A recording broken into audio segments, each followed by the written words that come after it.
Să nu ne fie greu, să ne mai ridicăm o dată în picioare, să ascultăm cuvântul care va sta la baza mesajului din această seară. Iov, capitolul 1, de la 1 la 8. Iov, capitolul 1, de la versetul 1 până la versetul 8. Pagina 521. Era în țara Uț un om care se numea Iov și omul acesta era fără prihană și curat la suflet. El se temea de Dumnezeu și se abătea de la rău. I s-au născut 7 fii și 3 fete. Avea 7.000 de oi, 3.000 de cămile, 500 de perechi de boi, 500 de măgărițe și un foarte mare număr de slujitori. Și omul acesta era cel mai cu vază din toți locuitorii răsăritului. Fiii săi se duceau unii la alții și dădeau rând pe rând câte un ospăț. Și pofteau și pe cele 3 surori ale lor să mănânce și să bea împreună cu ei. Și după ce treceau zilele de ospăț, Iov chema și sfințea pe fiii săi. Se scula dis de dimineață și aducea pentru fiecare din ei câte o ardere de tot. Căci zicea Iov, poate că fiii mei au păcătuit și au supărat pe Dumnezeu în inima lor. Așa avea Iov obicei să facă. Fiii lui Dumnezeu au venit într-o zi de s-au înfățișat înaintea Domnului și a venit și Satana în mijlocul lor. Domnul a zis Satanei, de unde vii? Și Satana a răspuns Domnului, de la cutreierarea pământului și de la plimbarea pe care am făcut-o pe el. Domnul a zis Satanei, ai văzut pe robul meu Iov? Nu este nimeni ca el pe pământ. Este un om fără prihană și curat la suflet, care se teme de Dumnezeu și se abate de la rău. Amin. Vă rog să vă reașezați. Fac o paranteză ca să nu uit, am omis să anunț întâlnirea de tineret. Sâmbătă tineretul se va întâlni în locul acesta începând cu ora 18. Închid paranteza. Aș dori în această seară să ne uităm la acest bărbat, la acest om al lui Dumnezeu, la acest om cu vază pe nume Iov. Ceea ce îl face atât de special pe acest bărbat nu este bogăția materială, nu este nici măcar familia pe care o avea, nu este autoritatea sau respectul de care se bucura, nu este nici prestigiul sau prestanța pe care le avea și despre care textul ne vorbește. Poate cineva o să spună, măi, Iov, ăsta a trăit acum câteva mii de ani în urmă. Ce să mai învățăm noi în anul 2026 de la el? Ăsta a fost un om primitiv. Pe vremea aia oamenii erau simpli, viața era simplă. Astăzi viața e de-a dreptul complicată. Noi suntem oameni moderni, noi suntem oameni pretențioși, noi suntem oameni sofisticați, noi suntem oameni greu de mulțumit. Și mai putem pune o grămadă de epitete. Ce să învățăm de la acest om primitiv? Dacă mergem cu 2000 de ani în urmă, suntem în vremea Domnului Iisus. Dacă mergem cu 3000 de ani în urmă, sigur, cifrele sunt aproximative, suntem în vremea împăratului David. Dacă mergem cu aproape 4000 de ani în urmă, suntem în vremea lui Moise. Și dacă mergem cu 5000 de ani în urmă, suntem în vremea lui Avram. Și cei mai mulți sunt de părere că Iov și Avram au fost contemporani. Au trăit cam în aceeași perioadă. Acum textul ne dovedește, ne arată, ne demonstrează că lumea nu s-a schimbat așa de mult în 5.000 de ani. Credem noi că am devenit mai inteligenți, mai sofisticați, dar în firea omului, în apucăturile lui, în felul lui de a fi, în comportamentul lui, în felul cum abordează lucrurile, omul nu s-a schimbat așa de mult în 5.000 de ani. Ce este cu acest Iov? Dacă ne gândim la acest om, ieri mă pregăteam pentru predică în birou și a trecut sora mea pe acolo, Sara, și m-a întrebat: ce vrei să predici duminică? Am zis: predic despre Iov. Vrei să predici despre suferință? Nu predic despre suferință, dar vedeți, automat mintea omului se duce la suferință, la necaz. Între persoana lui, numele lui și suferință putem pune semnul legal. Dumnezeu l-a făcut pe Iov un monument al suferinței. Dumnezeu l-a proiectat înaintea ochilor noștri pe Iov ca un monument al suferinței. Textul acesta și cartea aceasta, dar sigur astăzi vom vorbi doar din acest text, textul acesta este special, cartea este specială, din mai multe motive, dar unul dintre ele este că acțiunea se petrece pe mai multe planuri. Avem cel puțin 2 planuri pe care se petrece întreaga acțiune din cartea Iov. În primul rând este planul pământesc, planul în care trăia Iov, în care era el, familia lui, prietenii lui. În acest plan pământesc, în această dimensiune omenească, limitată, orizontală, în care suntem și noi, era și Iov, acum 5.000 de ani. Ăsta este primul plan. E foarte important să-l avem în vedere, dar este mai important să avem în vedere că nu e singurul plan. Dacă ne uităm la acest text doar din perspectiva acestui plan, nu avem șanse să înțelegem prea multe. Sau o să înțelegem noi ceva, dar insuficient. Pentru că mai este un plan. Este planul ceresc.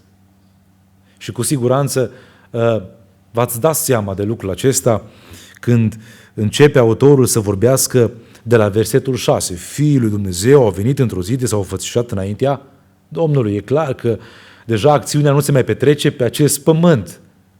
Este planul veșniciei lui Dumnezeu, este dimensiunea divină, este lumea lui Dumnezeu. Este cerul lui Dumnezeu. Ăsta e un alt plan. Și aceste 2 planuri merg în paralel. Trebuie să ne uităm la ele în mod concomitent. Când ne uităm la acest text, trebuie să avem în vedere ambele dimensiuni. Ambele dimensiuni. Acum aș vrea să fac o primă observație din textul nostru. Și prima observație are de-a face cu opinia despre Iov. Există o opinie despre acest om Iov. Există câteva persoane care își exprimă opinia despre el. Opinia despre Iov. Aș vrea să recitesc versetul 1, fac câteva mențiuni și apoi citesc și versetul 8. Era în țara Uț un om care se numea Iov. Și omul acesta era fără prihană și curat la suflet. El se temea de Dumnezeu și se abătea de la rău. Ce ne spune versetul 1? Ne spune numele acestui bărbat. Ne spune despre țara în care locuia. Ne-l prezintă pe Iov din perspectiva planului pământesc. Ne-l prezintă pe Iov din perspectiva planului acestuia limitat. Este Iov în lumea aceasta în care el își desfășura acțiunile, în care el trăia. Și în lumea aceasta se spune ceva despre el. Familia lui, soția lui, copiii lui spuneau ceva despre el. Spun 4 lucruri. Prietenii lui spuneau ceva despre Iov. Cei din comitetul cetății, pentru că era cel mai cu vază, e clar, avea autoritate, mergea la întâlnirile cetății, probabil că era președinte în țara lui, în termenii noștri președinte. Era cel mai bogat om, avea cea mai mare notorietate, era cel mai cunoscut. Doamne, când se ducea el undeva, toată lumea se ridica în picioare. Ei, toți aceștia au o opinie despre Iov, au o părere despre el. Știți ce spun ei? Păi spun ei așa: omul acesta e fără prihană și curat la suflet, se teme de Dumnezeu și se abate de la rău. Pentru că primul verset ne-l prezintă pe Iov din perspectiva planului pământesc. Și în planul pământesc Asta este opinia despre Iov. Versetul 8. Domnul a zis Satanei. Deci e clar că deja nu mai vorbim de dimensiunea limitată a lumii în care trăim. Ai văzut pe robul meu Iov? Nu este nimeni ca el pe pământ. Se uitau ei de acolo din cer și spune, nu e nimeni ca el pe pământ. O altă dimensiune. Și acum fiți atenți ce spune Dumnezeu, care e opinia lui Dumnezeu despre Iov. Este un om fără prihană și curat la suflet, care se teme de Dumnezeu și se abate de la rău. Și partea interesantă este următoarea. În cer, în planul veșniciei lui Dumnezeu, în planul etern al lui Dumnezeu, se spune cuvânt cu cuvânt despre Iov, același lucru care se spune și pe pământ. Se prezintă Fiul lui Dumnezeu acolo la Domnul, se bagă și Satana în seamă și Domnul îl întreabă, de unde vii? De la cutreierarea pământului și de la plimbarea pe care am făcut-o pe el. Și atunci Domnul îl întreabă, ai văzut pe robul meu Iov? Nici măcar nu-l lasă să răspundă. Domnul continuă discuția și îi spune, este un om fără prihană și curat la suflet, care se teme de mine și se abate de la rău. Și Dumnezeu în planul Lui, în lumea Lui, în dimensiunea eternității divine, spune identic, cuvânt cu cuvânt, aidoma, așa cum se spune și pe pământ. Și acum, sigur, să ne punem câteva întrebări.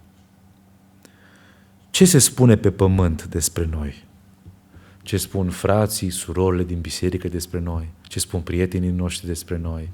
Ce spun cunoscuții despre noi? Ne laudă, așa-i? Suntem vorbiți de bine. Și e foarte bine dacă suntem vorbiți de bine. Nimic rău în asta. Chiar de dorit. Un nume bun este foarte important. Un nume bun este mai de preț decât aurul și decât argintul. Asta spune Cartea Proverbe. Bun, întrebarea este ce se spune pe pământ. Dar întrebarea mai importantă este ce spune cerul despre noi. Ce spune Dumnezeu către ceilalți de acolo, din dimensiunea veșnică, despre noi, despre mine, despre tine? Sunt aceste două planuri identice? Sigur, în lucrurile în care ne laudă oamenii. Ce se spune aici pe pământ despre mine, se spune și în cer? Oare are Dumnezeu care mă cunoaște întru totul aceeași părere bună, să sperăm, care o au și oamenii despre mine? Frații, surorile din biserică, cu care mă văd de 2-3 ori pe săptămână, cărora le arăt doar ce vreau eu, doar ce îmi convine ca ei să știe. Nu mă laud cu scheleții din dulap. Nu mă laud. Dar, oare Dumnezeu care mă cunoaște are aceeași părere despre mine? Cum au și ceilalți care nu mă cunosc atât de bine? Eu spun, sunt un om credincios, da, sigur. Uitați-vă la mine. Sunt cuvincios, mă port frumos, politicos, vorbesc frumos, m-am pocăit atunci și atunci, m-am întors la Domnul și sunt un om smerit și așa mai departe. Oare spune și Dumnezeu asta despre mine? Sunt un om care iubește rugăciunea și postul. Sunt un om care postește în fiecare miercuri. Sau dăm noi sfaturi cum să se țină post. Te întreabă cineva cum să ții post și tu dai sfaturi. De parcă tu ții în fiecare miercuri post. Dar cerul știe cât ții tu post. Dumnezeu știe dacă te rogi sau nu te rogi. Cât petreci în rugăciune, cât nu petreci în rugăciune, cât postești sau nu postești. Sigur, Dumnezeu știe. Eu sunt un om care iubește cuvântul, aș putea spune. Da, îmi place să meditez asupra lui, îl citesc, îl studiez, dar cerul știe cât meditez eu asupra cuvântului. Cerul știe prea bine cât de mult iubesc eu Scriptura și cât de mult o las să-mi schimbe viața, să modeleze caracterul și să mă facă asemenea chipului lui Dumnezeu. Pentru că până la urmă ăsta e scopul. Citind Scriptura, să fim modelați și să devenim tot mai asemenea chipului lui Hristos. Asta este sfințirea progresivă, despre care am vorbit, cred că acum 2 săptămâni. Dar ăsta e scopul, ăsta e țelul. Dar cerul știe cât citesc. Sigur, acest lucru poate fi o avertizare, un semn de alarmă pentru cei care se văd buni în ochii lor. Dar pentru cei care sunt disprețuiți de oameni, dar prețuiți de Dumnezeu, pentru că Dumnezeu îi cunoaște în ascuns, lucrul acesta este o mângâiere. Pentru că știi că te vede Dumnezeu, pentru că știi că te apreciază Dumnezeu, pentru că știi că te susține Dumnezeu și dacă oamenii nu te văd bine, treaba lor, te vede Dumnezeu. Dar o problemă o au cei care se văd buni în ochii lor. Pentru că spune Domnul Iisus la Luca, nu mai știu, cred că capitolul 16, că ce este înălțat înaintea oamenilor este o urăciune înaintea lui Dumnezeu. Nu că e rău să fii bine văzut sau fi înălțat, dar este un pericol, este o capcană, pentru că s-ar putea să cazi în lațul fățărniciei. Atunci când oamenii te văd bine, dar Dumnezeu nu te vede bine, e fățărnicie. Când oamenii te văd bine și Dumnezeu te vede tot la fel de bine, e caracter, e integritate. Facă-ne Domnul oameni integri, facă-ne Domnul oameni de caracter, să ne pocăim de toate greșelile, păcatele, fățărnicia, lipsa de transparență, ipocrizia pe care le purtăm, dacă le purtăm cu noi. Să le lăsăm deoparte, ca să aibă Domnul milă și har în dreptul vieților noastre. Vrem har, vrem binecuvântare. Haideți să venim înaintea Domnului cu smerenie și pocăință. Asta este cheia care deschide cerul. Celor smeriți, Domnul le dă har. Lăudați să fie numele Domnului. Asta este prima observație din textul nostru. Pentru că te pot lăuda oamenii că faci bine. Da, oamenii te pot lăuda că ai fapte bune, că arunci în stânga și în dreapta cu bani, că, eu știu, ai fapte mărinimoase. Te pot lăuda oamenii că faci bine, dar să te laude Dumnezeu că trăiești bine. Amin. Sigur, avem și mai multe exemple aici. Luca 2:52. Iisus Hristos creștea în statură și era tot mai plăcut înaintea lui Dumnezeu și înaintea oamenilor. Iată aceste două planuri care se suprapun în viața Domnului Iisus. La fel se zice și despre tânărul Samuel. Identic, ca idoma. Creștea, era plăcut înaintea întregului popor, înaintea oamenilor și înaintea lui Dumnezeu. Și toți din popor au văzut că Dumnezeu l-a chemat pe Samuel, că Dumnezeu i-a făcut o chemare specială. Facă-ne Domnul oameni de caracter, așa ca și Iov. Amin. A doua observație. Un al doilea lucru pe care aș vrea să-l observăm în textul nostru și la care aș vrea să medităm este ordinea lucrurilor din viața lui Iov. Dacă ne-am uitat la opinia despre Iov, în al doilea rând aș vrea să ne uităm la ordinea din viața lui Iov. Există o ordine a lucrurilor. Iov avea o listă și pe lista aia erau niște priorități, erau niște valori și valorile acelea erau puse într-o ordine. Și ca să ne dăm seama de ordinea asta, recitim primele 3 versete. După fiecare verset mă voi opri ca să fac câteva mențiuni. Versetul 1. Și omul acesta era fără prihană și curat la suflet. El se temea de Dumnezeu, subliniem Dumnezeu, și se abătea de la rău.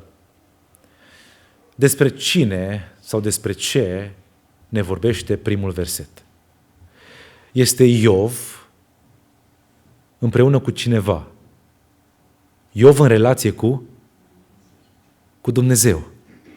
Este Iov și Dumnezeul lui.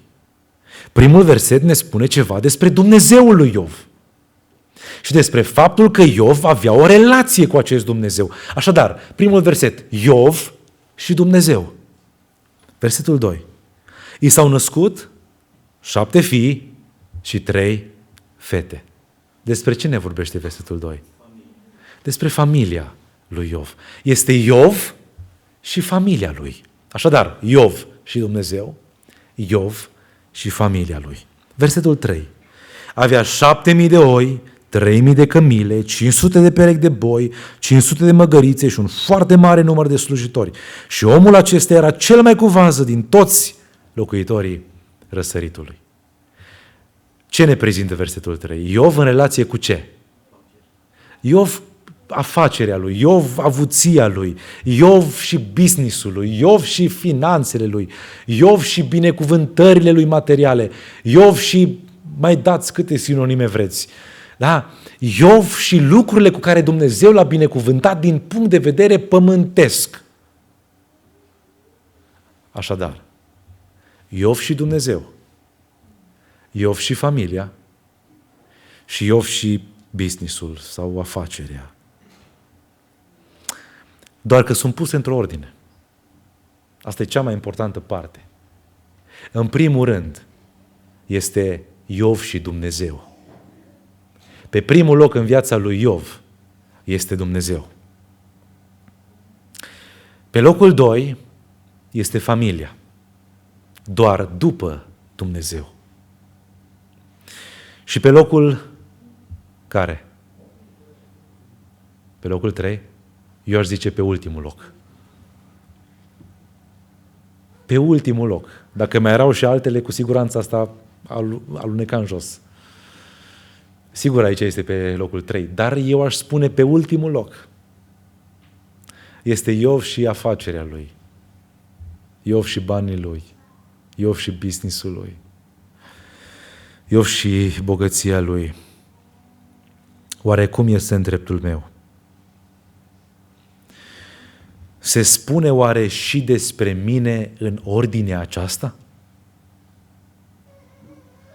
Denis și Dumnezeu, Denis și familia și cândva Denis și, eu știu, banii lui. Dacă ar fi să se scrie o carte despre mine, dacă ar fi autorul Scripturii să aloce un capitol din Scriptură pentru viața mea, un capitol e mult în Scriptură, oare în ce ordine s-ar scrie despre mine? Denis și, nu știu, jobul, Denis și școala, cărțile, Denis și telefonul.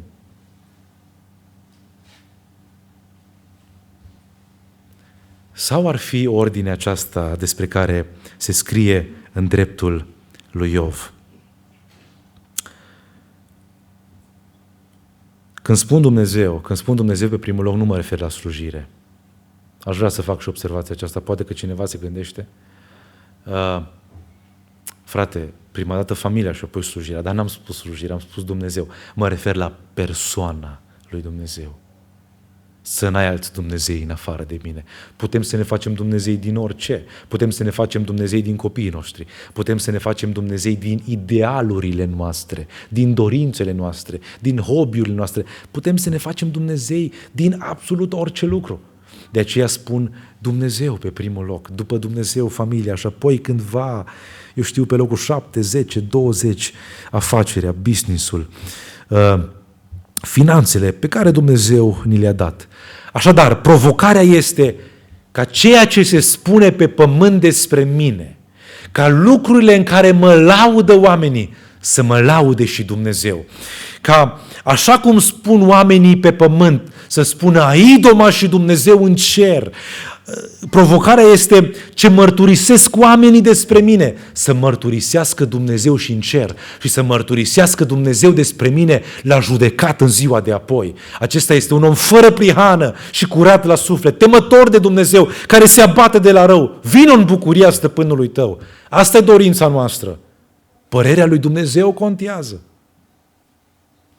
Asta e prima provocare. Și a doua provocare este această ordine. Dumnezeu, familia și apoi, pe ultimul loc, lucrurile materiale. Diavolul a spus către Dumnezeu: lasă-mă să-ți demonstrez că nu asta e ordinea în viața lui Iov. Vreau eu să-ți demonstrez că nu asta e ordinea. Te slujește pentru că i-ai dat. Te slujește pentru că i-ai pus toate lucrurile la dispoziție. Sigur, el nu are grijă zilei de mâine, nu se gândește la bani, contul nu-i gol, nu-i pe minus niciodată, nu trebuie să se gândească cu ce face plinul la mașină, nu trebuie să se gândească ce pune pe masă. Din punctul ăsta de vedere, mintea lui este liberă. Normal că te slujește, ei creat toate condițiile. Conjunctura este de așa natură că și eu aș sluji. A venit diavolul și, sigur, eu parafrazez cuvintele și prezintă situația în felul acesta înaintea lui Dumnezeu. Și Dumnezeu îi spune: auzi, știi ceva? Hai să facem o demonstrație. Hai să-ți dovedesc că nu e așa cum zici tu. Uite, îți dau pe mână tot ce are. În afară de viața lui, te poți atinge de orice. Și diavolul în furia lui și în planul lui, el nu știe niciodată, diavolul, dragilor, nu știe niciodată de bine, de iubire, de iertare, de bunătate, de fidelitate. Diavolul nu are absolut nicio calitate. Când vine să ne... Fac aici o paranteză, îmi vine lucrul acesta acum în minte. Când vine să ne ispitească, când vine cu o ofertă, trebuie să ne gândim fiecare dintre noi la lucrul acesta. Diavolul nu are nicio calitate.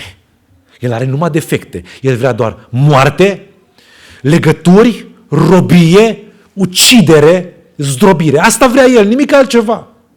Și pierzare veșnică. Vrei să dai mâna cu el? Vrei să te împrietenești cu el? Vrei să asculți de el? Doar asta știe diavolul.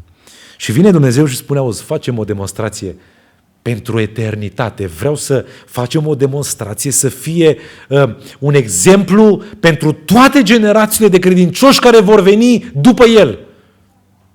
Și vreau să-ți demonstrez ție și tuturor că Iov mare pe primul loc în viața lui și în furia lui îi ia familia, îi ia copiii, îi ia sănătatea, îi ia averile, îi lasă doar viața cu o boală și soția. Și la sfârșitul acestor lucruri, sigur, Iov spune cuvintele: Domnul a dat, Domnul a luat, binecuvântat fie numele Domnului. Cum poți să spui asemenea cuvinte într-o asemenea situație?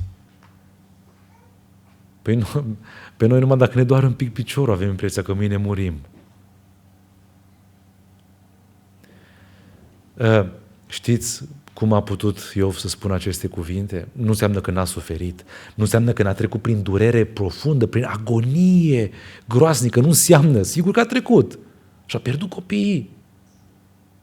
Sigur. Dar nu s-a răzvrătit împotriva lui Dumnezeu, nu s-a certat cu Dumnezeu, n-a cârtit împotriva lui Dumnezeu, cum se amintea la ora de rugăciune. Nu, n-a părăsit biserica, nu, lăsați-mă și cu Dumnezeul ăsta. Dacă ăsta e Dumnezeu, nu vreau să mai am de face cu el. Nu! Dar știți cum a fost în stare el să pronunțe aceste cuvinte care au rămas emblematice pentru Biserica lui Hristos? Prin faptul că avea lista valorilor pusă în ordinea corectă. Valorile în viața lui erau în ordinea corectă. De aceea a fost în stare să spună: Domnul a dat, Domnul a luat. De la Dumnezeu primim binele, să nu primim și răul. Dar cum e la mine? Vai că rămân fără servici, vai că nu mai am cu ce plăti, vai că m-am îmbolnăvit. Și ne plângem și imediat ne pierdem credința. De parcă Dumnezeul nostru ar fi un pitic și un neputincios. Așa ne comportăm uneori. Și nu vreau să mostru pe nimeni. Pur și simplu vreau să prezint realitatea. Și eu sunt în situația asta uneori că am impresia că mi se clatină piciorul. Și mă gândesc la oamenii Scripturii și mă gândesc: ce slabă, dar nu se poate așa ceva.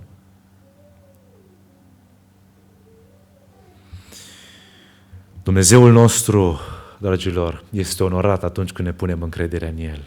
Atunci când ne încredem în Domnul, Dumnezeu întotdeauna onorează credința noastră. Trebuie să ne gândim la acest aspect. Credința noastră este motorul care îl angrenează pe Dumnezeu, care îl pune pe Dumnezeu în acțiune. Dacă Dumnezeul nostru este Dumnezeul lui Iov, dacă Dumnezeul nostru este Dumnezeul lui Avram, lui Isaac și al lui Iacov, dacă Dumnezeul nostru este Dumnezeul Scripturii, atunci El este suveran. El șade pe tron. El n-a pierdut lucrurile din control niciodată. Asta e Dumnezeul pe care îl slujim. Suntem în brațul Lui, suntem în mâna Lui. El ne poartă de grijă a Lui să fie lauda. Trebuie să mă verific mereu. Este oare Dumnezeu pe primul loc? Vine apoi familia și pe ultimul loc afacerea? Îmi veți spune, frate Denis, stai așa puțin. Dacă nu investești în business, nu prosperi. Păi trebuie să bagi timp, bani, să te pui pe altarul business-ului. Să te jertfești acolo, ca să prosperi, să înflorești, să fii și... Ți-o iau alții înainte, să bagă altul în față dacă nu. Trebuie să fii primul. Și eu v-aș contrazice, dacă îmi permiteți. Spune despre Iov că era cel mai cu vază din toți locuitorii răsăritului și era și cel mai bogat.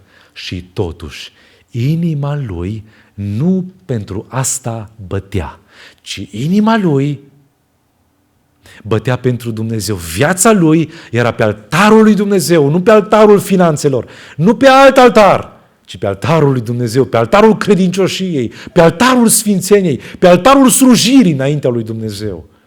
Așa gândea Iov și totuși a prosperat. Ascultați câteva versete foarte frumoase. Iov 22, versetul 24. Aruncă dar aurul în țărână, aruncă aurul din Ofir în prundul pâraielor și atunci cel atotputernic va fi aurul tău, argintul tău, bogăția ta. Aruncă aurul. Lasă lucrurile acestea. Dacă Dumnezeu ți le dă, bucură-te de ele, dar nu le iubi. Nu-ți lega inima de ele. Nu îți pune înțelepciunea să te îmbogățești, spune cuvântul Domnului. Nu iubi banii. Iubirea de bani este rădăcina tuturor relelor. Ci iubește-L pe Dumnezeu. Caută neprihănirea Lui, caută împărăția Lui și toate lucrurile Dumnezeu ți le va da pe deasupra.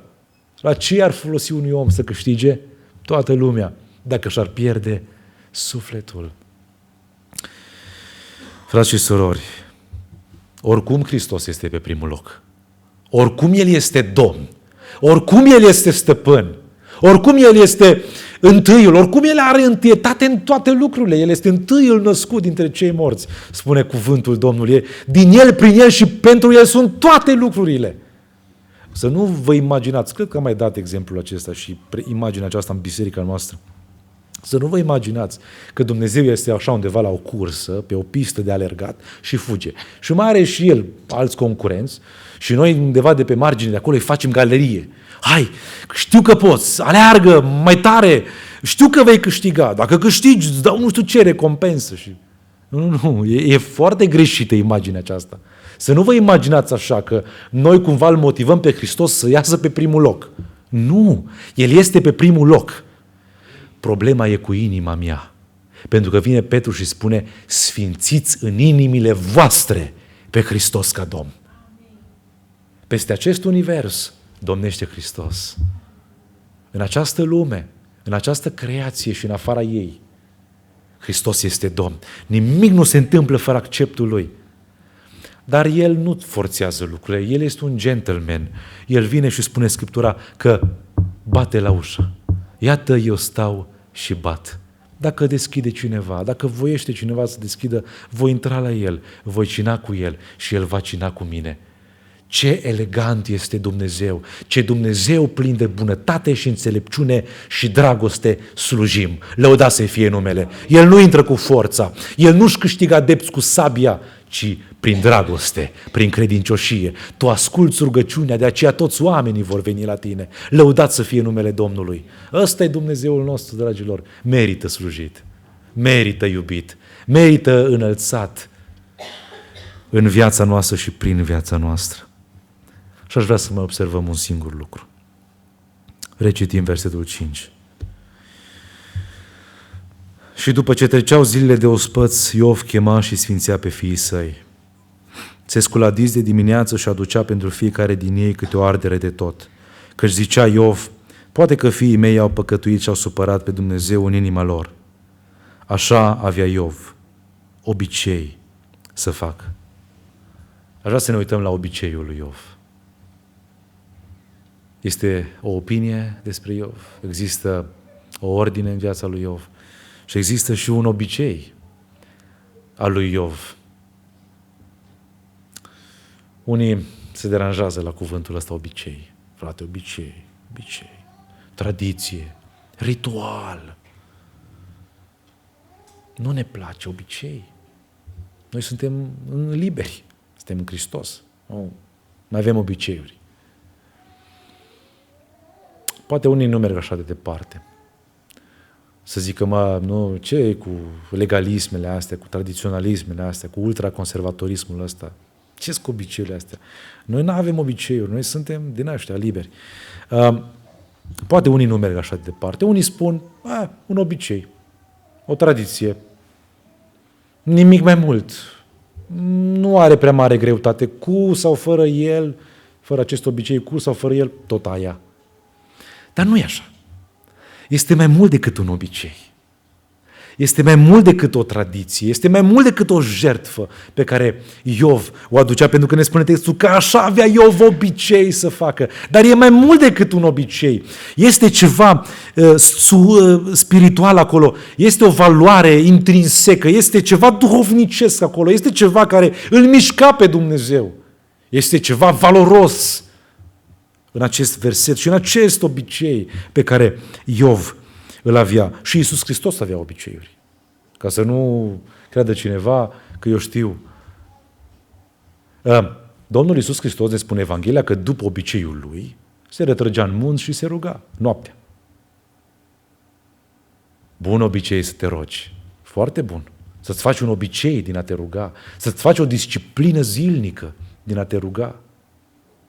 Domnul Iisus, după obiceiul lui, intra în sinagogă și predica Evanghelia, lua cartea, lua lua pe prorocul Isaia sau ce carte îi se dădea la mână de către cel care avea grijă de manuscrise și citea înaintea tuturor și explica cuvântul și predica. După obiceiul lui, ne spune Evanghelia. Spune că după obiceiul lui, Domnul făcea bine, vindeca, elibera, avea grijă de nevoile oamenilor. Lui îi păsa de durerile oamenilor pe care îi întâlnea.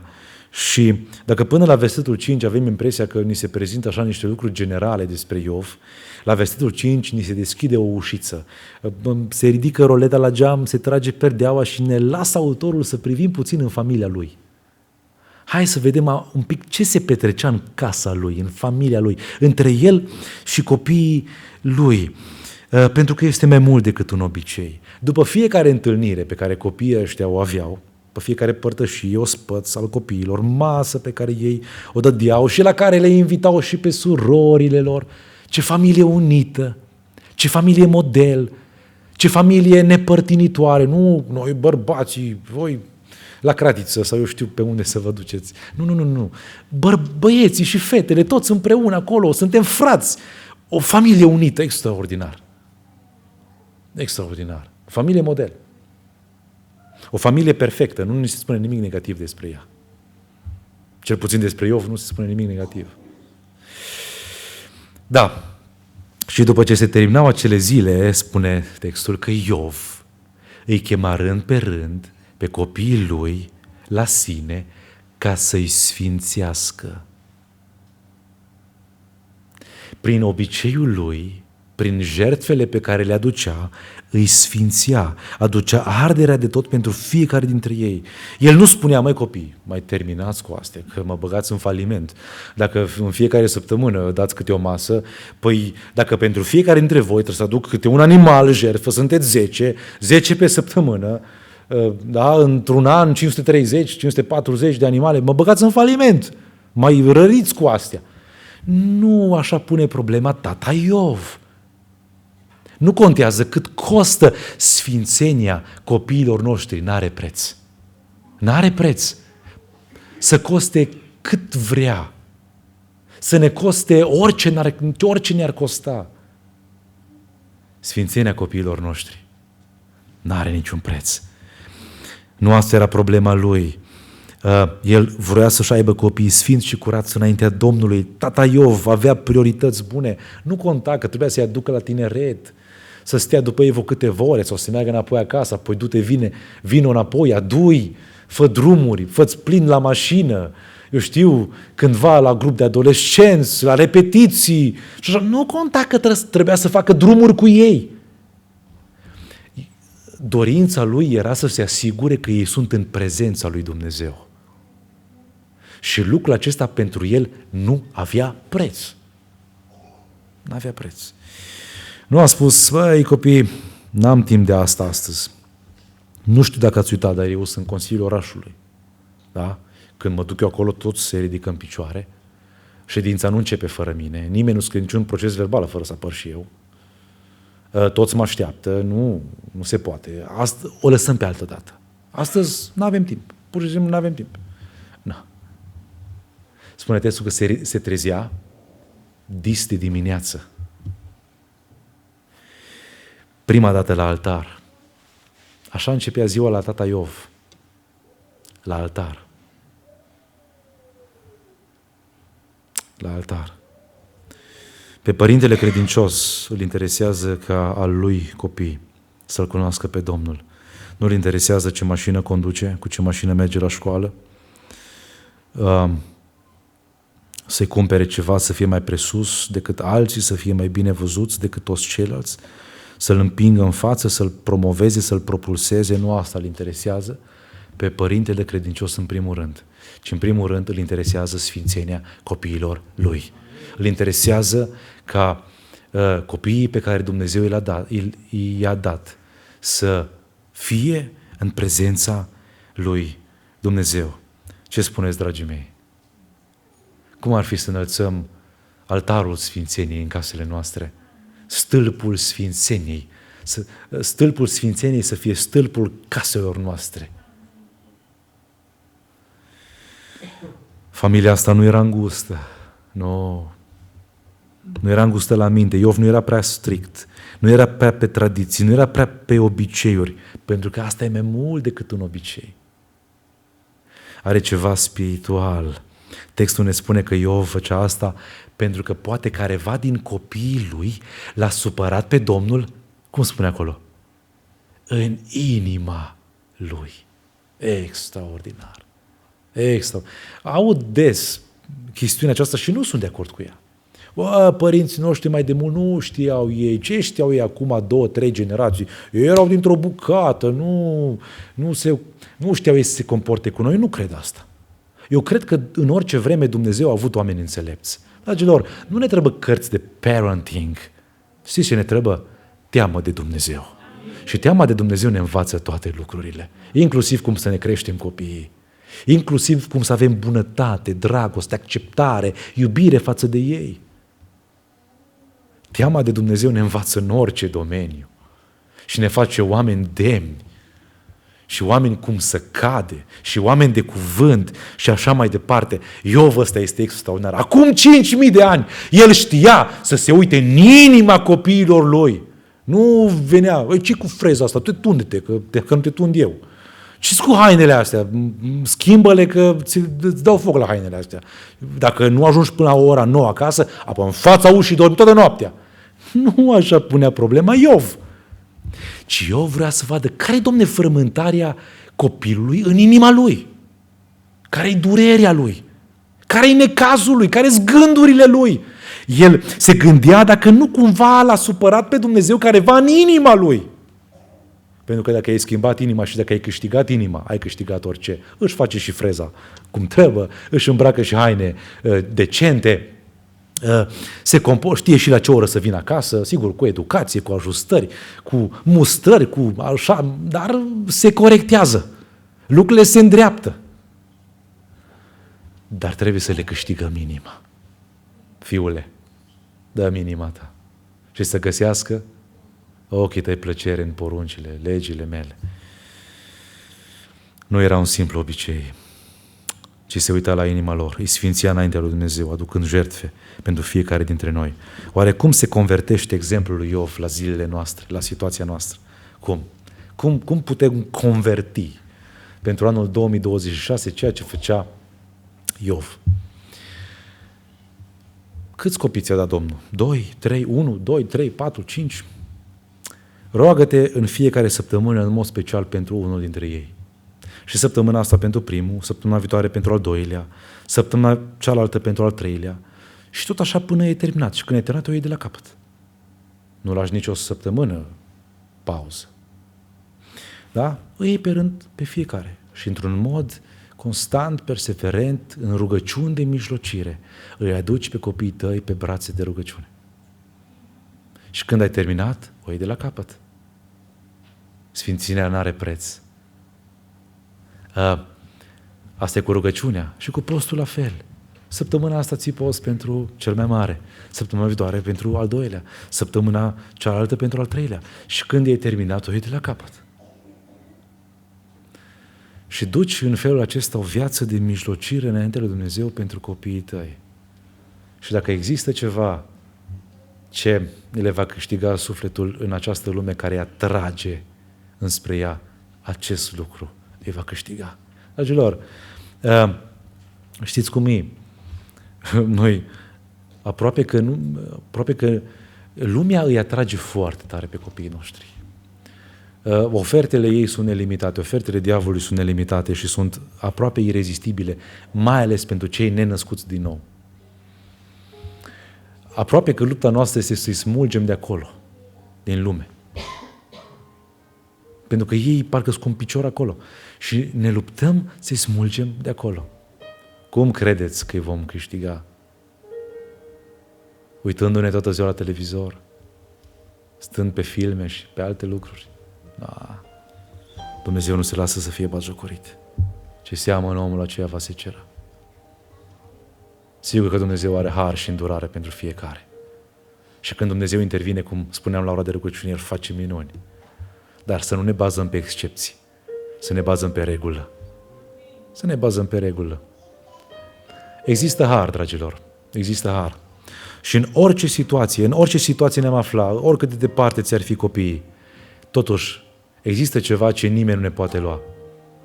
Postul și rugăciunea sunt cele mai puternice arme de care dispunem.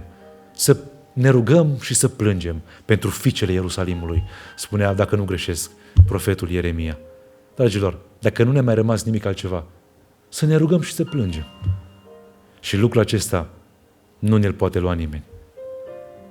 Domnul să ne binecuvinteze.